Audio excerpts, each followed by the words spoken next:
We have got to talk about the two new Armaf Odyssey fragrances, guys.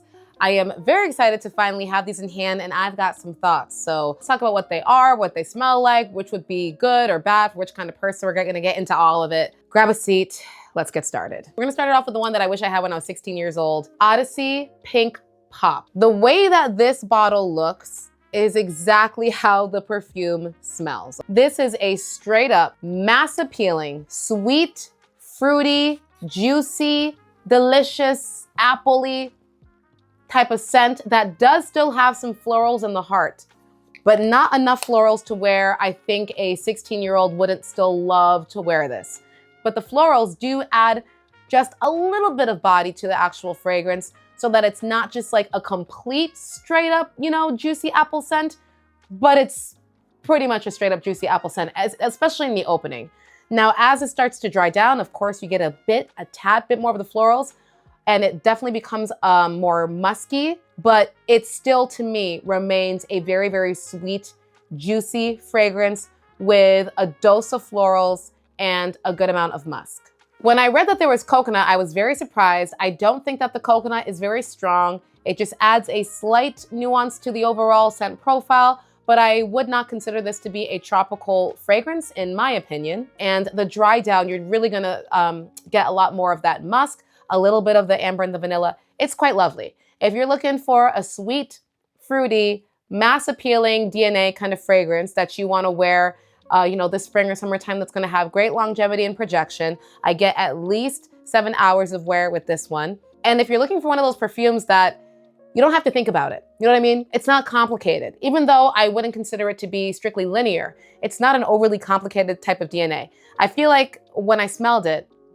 especially the opening, I felt like, okay, this is a DNA I feel like I smelled 5,000 times before. Just that sweet, fruity, juicy citrus with a good heavy dose of apple. Like if you like DKNY red apple, you like Kayali's, what's it called? Eden Sparkling Red, whatever, you know what the heck I'm talking about, hopefully. The apple one from Kayali. If you like any of those type of juicy red or pink type of perfumes, this is gonna be right there with you. It's one of those perfumes that when you wear it, you get a lot of compliments on it, even though technically it's like so basic. And by basic, I mean if you're like into perfumes, right? You're into perfumes, you're into different DNAs.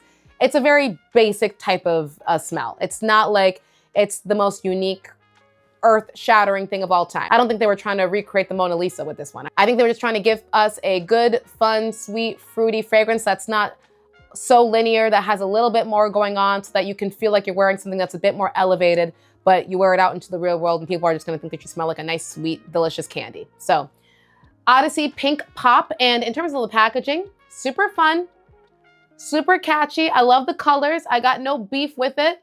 It's right on brand with what it's supposed to be. And in terms of what it looks like when you open it, because I thought that this little top part right here, I thought that this little part was gonna open when I first got my first Odyssey from Armaf, but no, this entire thing is the lid. This doesn't open up. This, of course, now I'm weak. Oh, all right, well, I guess be careful because this is apparently a cozy. So this little cover, like that, comes off. And then you get the little purple trim around the sprayer, which is also really cute. So I like it. Very fun, very easy to wear if you are looking for that type of DNA. Now, let's talk about the one that I personally am more impressed by. Odyssey Litchi Lush. Ladies and gentlemen, this deserves a round of applause. First of all, if I'm not mistaken, I don't believe that either of these fragrances are inspired by anything. I could be so wrong. If I am, please let me know in the comment section below. But I believe they're both original. This is a very floral fragrance, which I'm not a floral girly, but this is one of the ones that is done very well. It is a floral that you just want to keep breathing in again and again. And I love the way that they've done the lychee with the florals in this fragrance. This is one of the creamiest representations of a floral lychee scent that I have smelled. It is so lovely. And as it continues to dry down, I really feel like it's one of those fragrances that gets better and better. You're immediately hit with the lychee, the pear, and the mandarin when you initially smell it. but you for sure get the heart of those florals. Thankfully, I don't think that the orange blossom is too prominent because I don't like a loud orange blossom note. It's just there to kind of hang out and help elevate the scent, but it doesn't take center stage. Thank God for that. You do definitely get a bit of the ylang-ylang, but not too much. I don't like when the ylang-ylang is too strong in my fragrances either. I mean, honestly, all of the florals I think are blended together beautifully to kind of just give you one stream of a floral note, and none of them come out too loud or too screechy. But what I love about this fragrance is the base. And I kind of feel like you get the base throughout the entire duration of the fragrance, just obviously more once it continues to dry down. And it's this vanilla with caramel, sandalwood, musk, and amber. And it makes the overall scent, again, just so creamy, lychee, smooth fragrance that is gorgeous.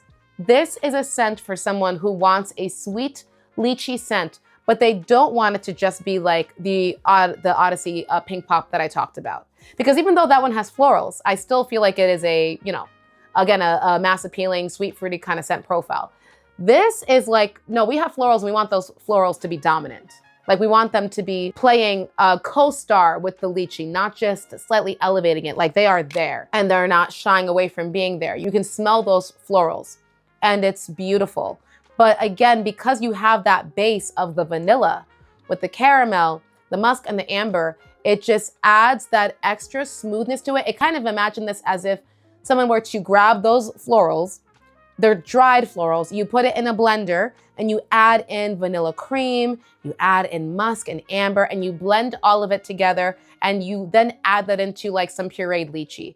That's what it smells like to me. It's so smooth and creamy and delectable. It is delicious. It's a truly delicious, fruity, floral, I guess technically gourmandy type of scent profile. Perfect for spring or summertime, and perfect for the type of person who wants a lychee scent, but they don't want it to come off juvenile. They don't want it to come off just like another sweet fragrance. This doesn't smell anything like Sparkling Eden Lychee to me. That's a very sweet, like intense type of, you know, playful kind of fragrance, and that's not this. This is not playful. This is like mature. I pay my taxes.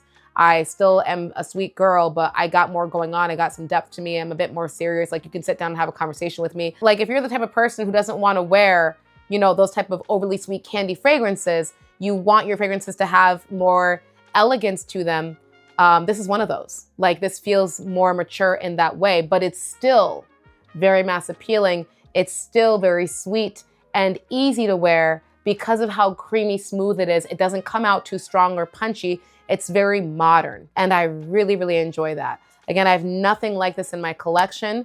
This, upon like first sniff, I was like, oh hell, this is my favorite lychee scent that I have in my collection right now. This is the lychee that I would actually grab for. Don't get me wrong, the Cali, Sparkling Eden, all of those like lychee scents, they're all good. But for me, the DNAs are kind of boring because I personally don't like just sweet, fruity fragrances anymore. That's boring to me.